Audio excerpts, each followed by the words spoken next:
Good morning. This is The Mint. I'm Andy Hodges. Let's have a quick look at last night's closing prices on the Zimbabwe Stock Exchange. African currencies, commodity prices, metal and energy prices around the world.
In our main story this morning, we look at the current fuel situation in Zimbabwe.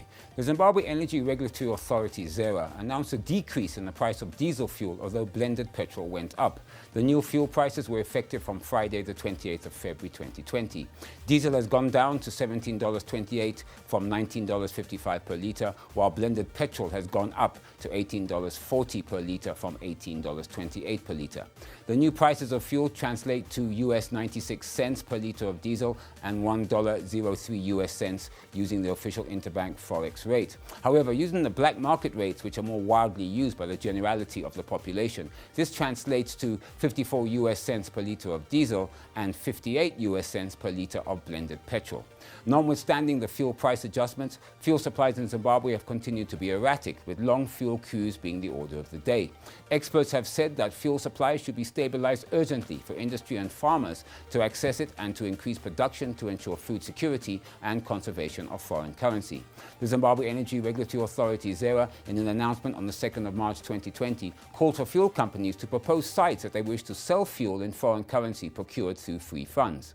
Businesses and farmer organizations fear that the sale of fuel in foreign currency by some service stations will lead to re-dollarization, which could affect the competitiveness of industry. Confederation of Zimbabwe Industries CZI immediate past president, Mr. Sifalani Jabangwe, said the shortage of fuel, which is a major economic enabler, has adversely affected production. He further said selling fuel in forex will only benefit those who accessed it, while the majority who earn it in local currency will continue to struggle. Business perspective, we are certainly concerned with the supply situation in fuel, mostly because, as we have said before, fuel is an enabler for our businesses. We need to get goods in and out of our factories. We need to make deliveries of the goods that we manufacture. We also need to get about, and with the unavailability of fuel, what it means is we are then going to have a major slowdown in our activities, which may affect the economy, because you look at it from the perspective of raw materials coming in. If there are delays, it means output is also going to be slowed down. You look at it for those that are mining, that need to get their minerals out. Again, this is going to be delayed. So we really hope that from us as business, that the authorities are going to deal with this supply situation as quickly as possible. With long fuel queues in Zimbabwe being, as I said, the order of the day, the Mint spoke to Zimbabweans to get their views about the current fuel situation. We further spoke to commuter omnibus drivers on why they had increased their fares so much when the diesel had gone down and petrol had only gone up by 12 cents. isusu fuel yedu toitenga mumakomana macho ironzi $8 kuti 160 ndikatenga 165 liters fane kamutape mota yekaravani inoda 7 liters kuti ndiende kuwestgate nekudzoka. Fuel iri kunzi yakadzika but masefstation aipi. Tiri kutenga ku black market 130 140 izo kutakura kwedu tikakwidzawo price takuitawo 10 bond 10 bond ndo inotipa 180 posa tikatenga diesel 130 panosara 50 bond ndo price yedu ndo for profit yedu. Isu tinotakura vanhu nemabhondi, fuel yacho iri kuwanika kubreak market, tinotanga tatsvaga ma-US kuti titenge fuel nema-US, saka asi vanhu tiri kuvatakura nemabhondi, saka hazvina zvazviri kutibatsira. Makomba acho kukwira kwaakaita kunonzwa zvichinzi 10 bondi, apa hatina mari yacho. Zvimotikari zvacho zvatinokwira zvepamushikashika izvozvo takatsambirirana zvimwe zvokuti kana mbeva dziri nani. Zimbabweans told the mint that they are being forced to procure US dollars on the black market in order to buy fuel at prices ranging from $1.20 to $1.50 US per litre because fuel stations are now literally dry. Look, whether fuel prices go up or down in Zimbabwe is neither here nor there if it is difficult to get the product. Ministry of Energy officials say that although fuel stocks are actually already in the country, the issue is that of payment, particularly via letters of credit. Whatever the cause and reason for the lack of fuel supplies, this is a situation that needs to be resolved urgently because until it is, Zimbabwe will continue to lose millions of dollars in lost production and drive the parallel market exchange rate higher as Zimbabweans source currency to pay for their fuel needs. Despite the continued challenges being faced by the mining sector, some mines have managed to defy odds by consistently churning out positive results both for shareholders and the nation in general. Mining Zimbabwe reports that during the course of the year, some mining companies have folded due to the crippling power crisis and depreciating global mineral prices. Mining Zimbabwe for the second time came up with a top 5 list of operating companies in Zimbabwe. Let's go through them. Number 1, the Caledonia Mining Corporation. The Matabeleland-based gold miner, despite it being a mid-tier gold producer, has managed to outperform its peers in the mining sector. Listed on the New York Stock Exchange, the mining firm, being run by Steve Curtis and Mark Learmonth, is currently carrying out an ambitious and expansion drive aimed at producing 80,000 ounces of gold by 2021. The company's strategic focus remains the implementation of its investment plan at Blanket Mine, which was announced in November 2014 and is expected to extend the life of the mine. The expansion project is expected to be commissioned later this year. Number 2, Zimplats. Zimplats, the country's biggest platinum miner, has been true to its standing by playing a huge role in anchoring the ailing Zimbabwean economy. The mining firm has been consistent in posting positive results, and its role in economic development is unquestionable. Number 3, Unki Platinum Mine. The platinum miner commissioned its $60 million smelter, making it one of the leading miners in Zimbabwe in terms of production and profitability. Modest in nature and quiet in its activities, the Anglo-Platinum-owned miner, Unki, has been doing well, and this has been seen through projects put in place to date. Number 4, Mimosa. The Zimbabwe-based platinum producer has always been visible in its corporate responsibility initiatives, with the Mimosa mine sponsoring the Zimbabwe football champions FC Platinum. Its role in economic development should never be underestimated, especially from the fact that it has managed to keep alight the mining town of Zimbabwe following the folding of the once vibrant Shabani mines. The company has been consistent in its production despite earlier clashes with the government, where at one time a South African shareholder mooted shutting down the Zimbabwe mining operation. And number 5, Rio Zimbabwe. Rio Zim was incorporated on August 29, 1956 as Rio Tinto Southern Rhodesia Limited. It was set up initially to develop and mine the Empress nickel deposit in the Midlands and was the first mining operation to be set up outside Europe by Rio Tinto plc. Rio Zim separated from Rio Tinto plc in 2004 and became a wholly owned Zimbabwean company that produces gold, coal, toll refines nickel and copper. The company is listed on the Zimbabwe Stock Exchange, ZSE. Despite challenges, the company has managed to stay afloat. The Conversation reports that economic growth is driven by a number of factors. These include foreign direct investment, national savings, household spending, fiscal and monetary policies. Since the late 1980s, African governments have fully embraced foreign direct investment as a major driver of growth. One of the avenues through which countries have sought to attract more foreign direct investment has been investment summits. These are hosted jointly with developed countries. They include the Africa-China Investment Summit, Africa-UK Investment Summit, and the Africa-US Investment Summit. Despite these efforts, data shows that Africa has not been a major recipient of these flows. In fact, it attracts a lot less than other developing countries. There's a bigger problem too. The impact on economic growth of the foreign direct investment on the continent attracts is lower than other comparable parts of the world. The question is, why? Well, overall, the continent's financial sector is underdeveloped compared to other emerging economies, with the exception of South Africa, which is relatively well developed. The country's financial sectors are bank-based, thus providing limited space for the equity or capital markets. There's been a lot of economic literature on the impact of foreign direct investment on economic growth, and there have been many studies on the linkages between foreign direct investment, financial sectors, and economic growth. But less has been done on the extent to which Africa's financial sector is a conduit through which foreign direct investment drives economic growth. Research findings on the impact of foreign direct investment on a country's economic growth are mixed. This implies that the extent of the impact is determined by other factors and characteristics of a country's economy.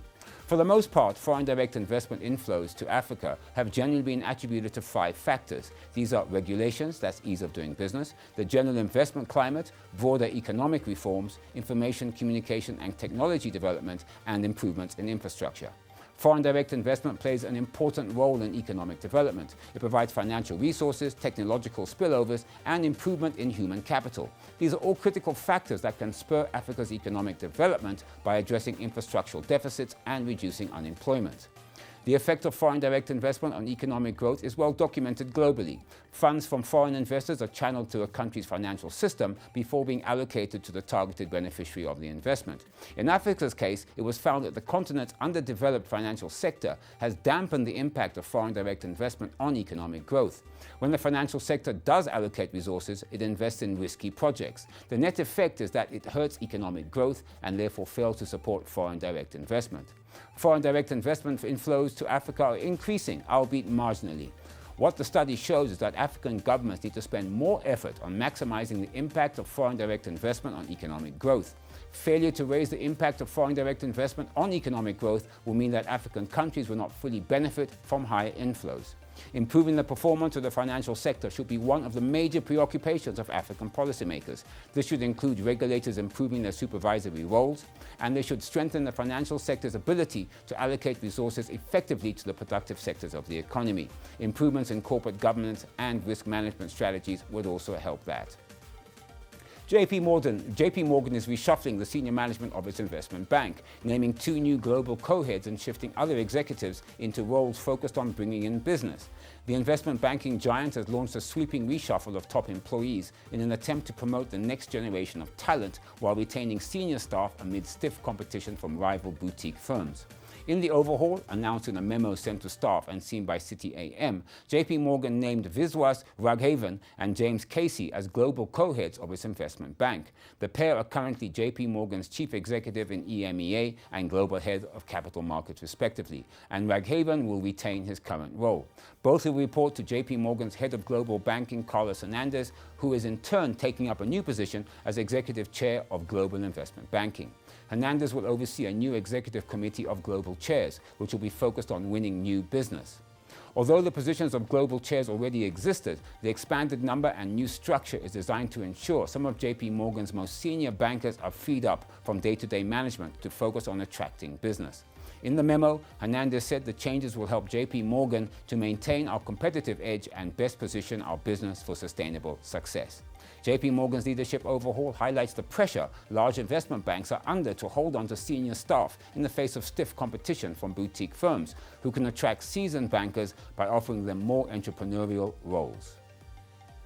Oilprice.com reports that the oil industry's drive to show investors and the world that the sector is taking climate change seriously has reached the largest Russian oil producer, state-controlled Rosneft, which has just pledged to invest $5 billion in environmentally friendly projects within the next half-decade.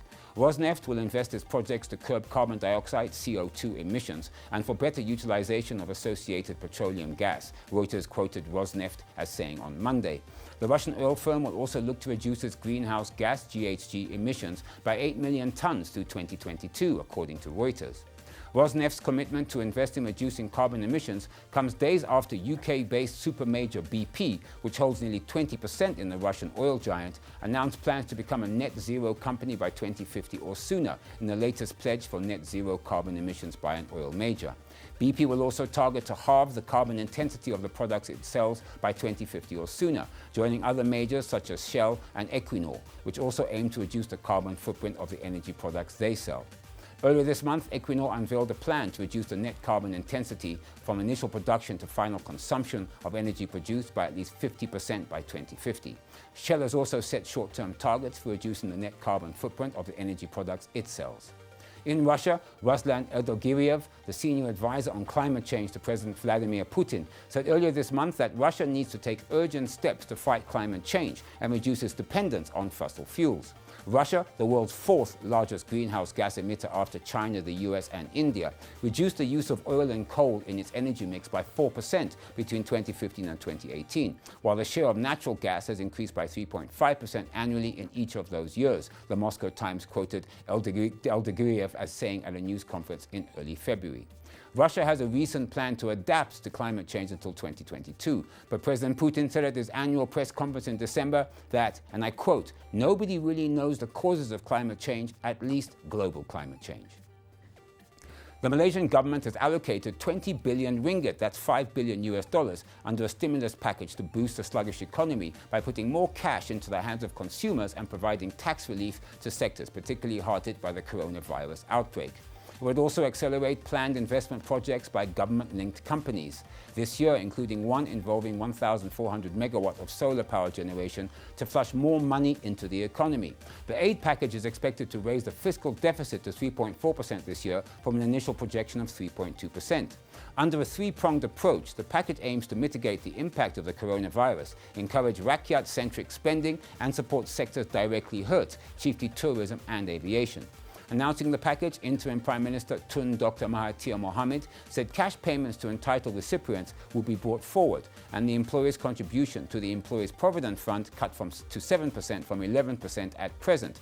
That's effective from April the 1st to December the 31st, 2020, in a move that would potentially unlock up to 10 billion ringgit worth of private consumption.